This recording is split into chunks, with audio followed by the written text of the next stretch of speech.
এইবিলাক অভাৱ অভিযোগ প্ৰত্যেকখন হাইস্কুল হায়াৰ ছেকেণ্ডাৰী স্কুলবিলাকত আছে, LP ME স্কুলবিলাকত আছে।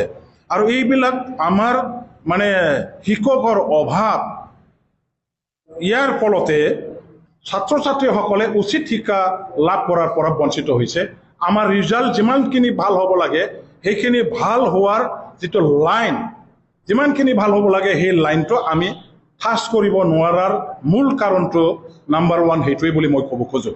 কাৰণ স্কুলত যদি শিক্ষকে যদি নাথাকে কোনে শিকাব, কোনে পাঠদান কৰিব? শিক্ষকসকলে সেই ছাত্ৰসকলক মানুহ বনাব লাগিব। অন্ধ মানুহক আজি চকু দি পৃথিৱীখন চাব পৰা ধৰণৰ এই পবিত্ৰ কামটো শিক্ষকসকলেহে কৰে।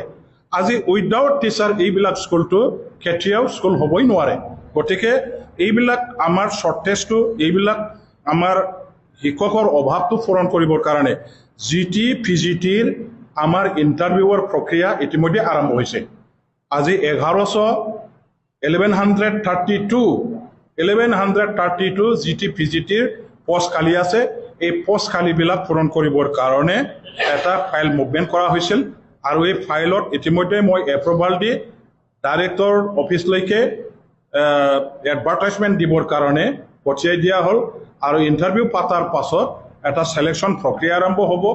মেৰিট আমাৰ যিসকল কেণ্ডিডেট আছে এখেতসকলক এপইণ্টমেণ্ট দিয়াৰ ব্যৱস্থা কৰা হ'ব।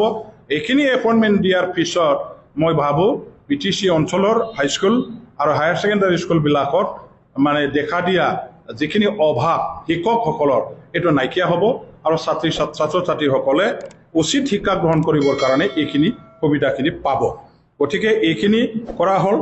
এতিয়া আকৌ আমি সকলোৱে জানো যে যদি মানে কি কয় শৈক্ষিক দিশত যদি কাম কৰিব বিচাৰে, এজন শিক্ষক হিচাপে যদি কাম কৰিব বিচাৰে, তেনেহ'লে হাইস্কুল হায়াৰ ছেকেণ্ডাৰী কলেজবিলাকত গ'লে আপুনি BEdটো লাগিবই। BEd এতিয়া BEd কলেজ আমাৰ বহুত অভাৱ আছে। আকৌ গভৰ্ণমেণ্টৰ ফালৰ পৰা, ষ্টেট গভৰ্ণমেণ্টৰ ফালৰ পৰা BEd কলেজ এতিয়া আৰু নক'লে।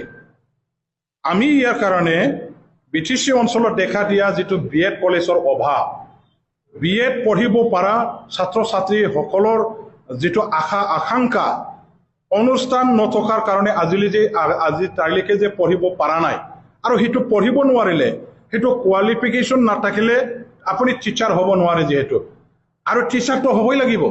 শিক্ষা অনুষ্ঠান যিহেতু আছে, ছাত্ৰ ছাত্ৰীসকল যিহেতু আছে, গতিকে শিক্ষা অনুষ্ঠানত এজন মানে যোগ্য শিক্ষক হিচাপে নিজকে গঢ়ি তুলিবৰ কাৰণে BEd কোৱালিফিকেশ্যনৰ যিটো দৰকাৰ, সেই দৰকাৰটো আমি কেনেকৈ পূৰণ কৰিব পাৰোঁ, কেনেকৈ আমি অৰ্জন কৰিব পাৰোঁ, ইয়াৰ এটা আমি সুবিধা দিয়াৰ স্বাৰ্থত বৰমাত এটা আমাৰ PPP mode, public private partnership মডত এটা মানে BEd কলেজ আমাৰ পৰা চলাবৰ কাৰণে ইতিমধ্যে মই চিফ ডাঙৰীয়াৰ লগত কথা পাতিছোঁ।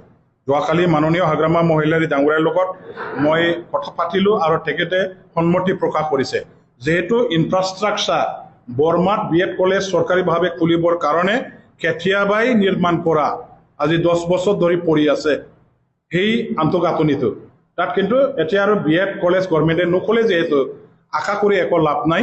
আমি আমাৰ ছাত্ৰ ছাত্ৰীসকলৰ বৃহত্তৰ ছাত্ৰ তেওঁলোকৰ আশা আকাংক্ষা পূৰণ কৰাৰ স্বাৰ্থতে বৰমাত থকা BEd কলেজ য'ত ৰেডিমেড ইনফ্ৰাষ্ট্ৰাকচাৰ আছে তাতে PPP মডত এই BEd কলেজখন চলাবৰ কাৰণে ইতিমধ্যে আমি মানে প্ৰায় আলোচনাটো আমি ফাইনেল কৰিছোঁ।